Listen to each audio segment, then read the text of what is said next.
Give it up for Janice Maffei. Give it up for Janice.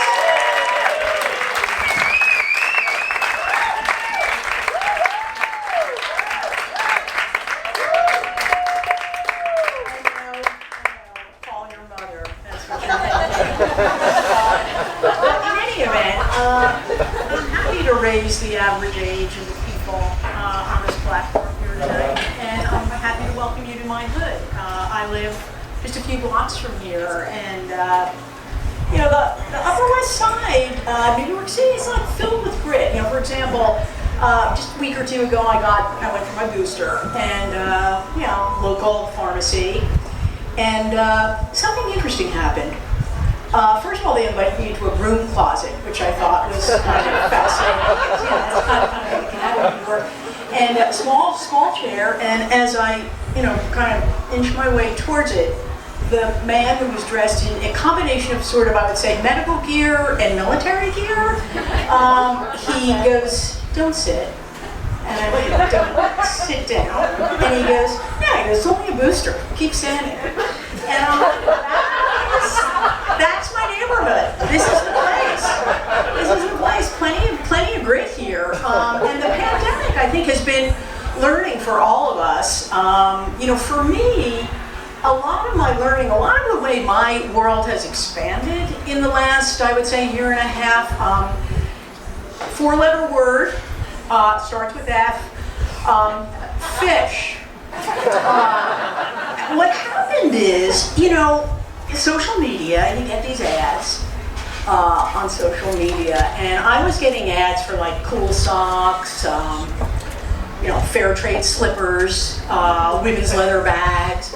And somewhere during the pandemic, my ads began to change to advertisements about wild fish, Alaskan fish, all these kind of fish things were coming. They were started in Facebook and they spawned to Instagram, turned up in my email, and I'm like, fish? I live in New York City. If I want fish, I can go out and get some fish. There's not going to be any problem with that. But, you know how algorithms work. I've come to think of algorithms as a well-intentioned mother who's trying to change your life just the slightest bit. And so what happened is, after all, I'm like, fish? I don't know, should I have a more fish here, by a show of hands, who here is having enough omega-3s? You know what? It's a pandemic, folks. We're eating Cheetos with a side of fries. We're not getting enough omega-3s. And as I really began to think about that, I'm like, I guess I'm going to have to go with this fish. So I got the starter package, and it was kind of exciting because the whole idea, to dimensionalize this a little bit, I live in 600 square feet. So the idea of bringing something wild into my space during the pandemic, there was a certain sexy vibe to that. That was kind of cool. So that was good. But when it arrived, what I kind of didn't anticipate, that it was going to be the size of, what a corner mailbox is? It was that size, and I had to drag it into my apartment. This shipment of fish, and I'm like, the first thing is I'm going to have to move. But before I move, I'm going to have to freeze the fish. So I had to take everything out of my freezer. That perfectly decent, frozen pizza, the Lonely Everything bagel, breakfast sausage, ready, by the way. But it's all gone because I am going to fill my freezer with fish from Facebook. You got to make the most of the time in front of you. And so indeed I did that, and a new day dawned, and I'm like, I'm going to make some fish.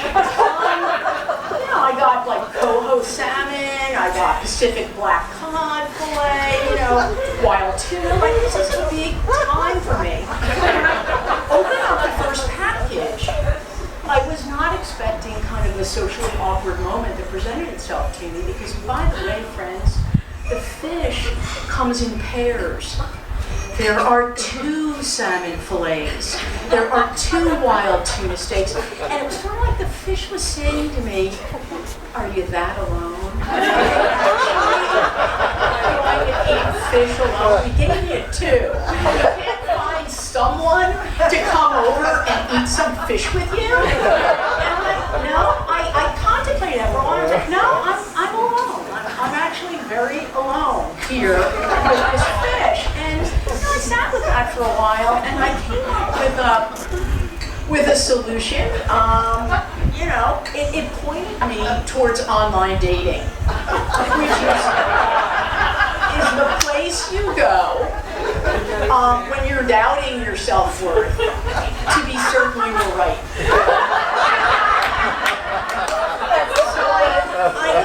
So I started trying to do this thing, and the first thing is, Jerry Seinfeld, there are a lot of men in cars. They are not comedians, but there are a lot of men in cars, and they are wearing seatbelts. And it's sort of like they're going, I'm a man, I'm in a car, I'm wearing a seatbelt, let's do the wild thing together. I don't think we're going to share fish. You know what I'm saying? I don't think that's going to happen on the basis of you knowing how to snap into a seatbelt. It's just not robust enough.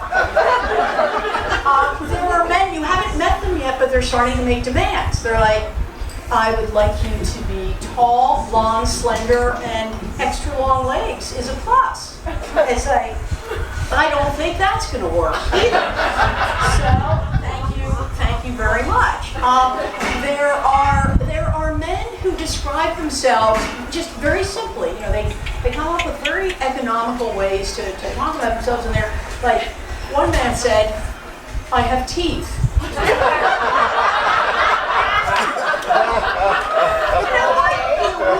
If we were going to share fish together, it actually would make it a more viable relationship.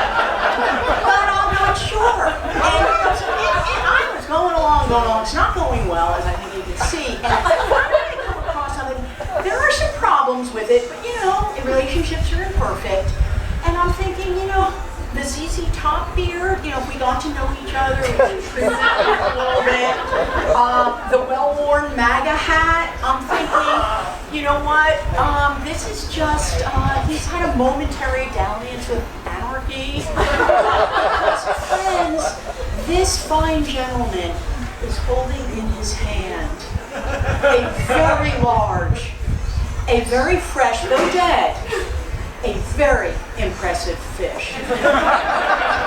So that's what I got for you today, and thank you so much for